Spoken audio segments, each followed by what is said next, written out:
देख रहे हैं कशिश मीडिया। अरशलान सिद्दीकी और अलीना जैस्मीन को all India Muslim Kayastha welfare association ने किया सम्मानित। 2018 में बेंगलोर से BBA LLB की परीक्षा पास करने पर कैंपस सिलेक्शन में अरशलान सिद्दीकी को LLM करने के लिए और साथ ही साथ जॉब प्लेसमेंट के लिए लंदन जाने के लिए चुन लिया गया, जहां उन्होंने अपनी पढ़ाई के साथ साथ जॉब भी हासिल कर लिया।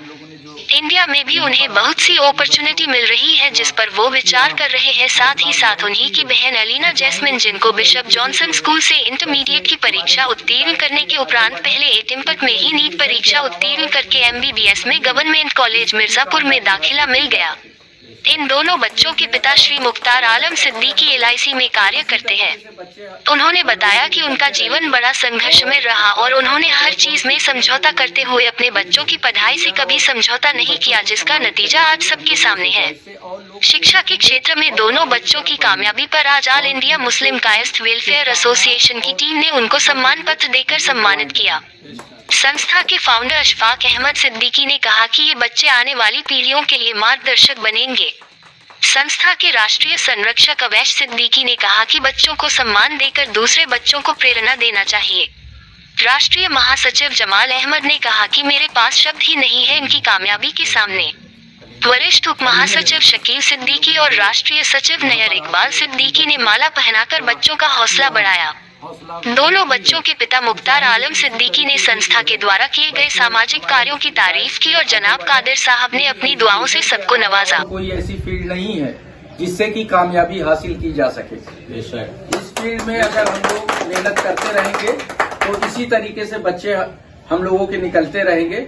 और अशफाक साहब का बहुत बहुत शुक्रिया जो उन्होंने इनिशिएटिव लिया और इन बच्चों को सम्मानित करने के लिए हम लोगों ने सोचा। इससे और लोग प्रेरित होंगे और पढ़ाई की तरफ बढ़ेंगे और इन बच्चों की शुभकामना और सफलता के लिए हम लोग दुआएं करेंगे।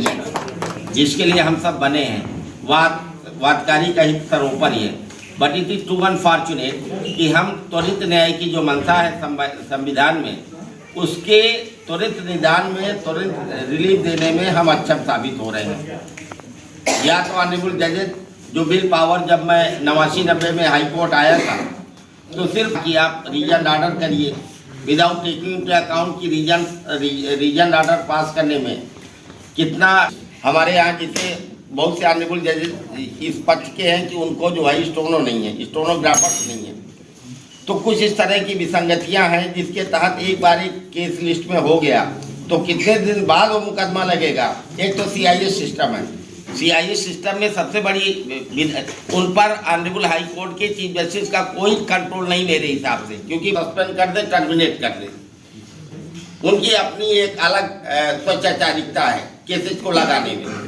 ये भी सुनने में आया है कि कहीं ना कहीं से अच्छी धनराशि बड़े वकीलों के या बड़े लिटिगेंट्स के मुकदमे तुरंत लग जाते हैं और किस कोर्ट में लगना चाहिए वो भी लग जाते हैं। इसका कैसे निदान होगा, क्योंकि जूनियर अधिवक्ता जो 5,000-10,000 में मुकदमा लाता है वो कहाँ से इतनी धनराशि पे करेगा to ensure listing of his cases. That is a basic problem इधर। तो किस तरह से एक और कमी है, अक्सर हम लोग ऑनरेबल चीफ जस्टिस महोदय से शिकायत करते हैं कि साहब आप जब भी पीठ का या बेंचेस का गठन करें कम से कम बार को कॉन्फिडेंस में लें।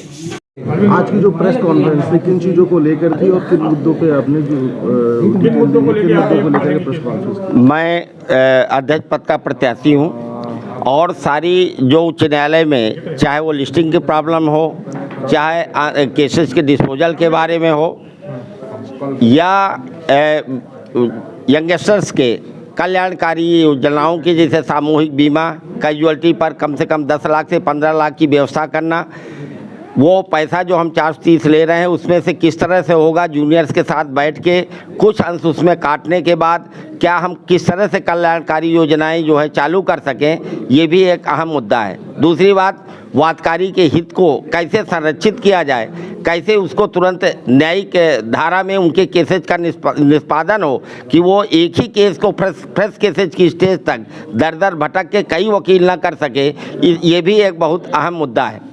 तीसरी बात, जो हमारी महिला अधिवक्ता जो बहनें हैं उनको कैसे सिविल एमेनिटीज, कैसे उनकी मूलभूत आवश्यकताओं की पूर्ति किया जाए, क्योंकि हमारे पास फंड की कमी नहीं है उस फंड का कैसे सदुपयोग किया जाए in the interest of junior advocates and how to protect the interest of litigants, that would be the prime consideration in contesting this present election.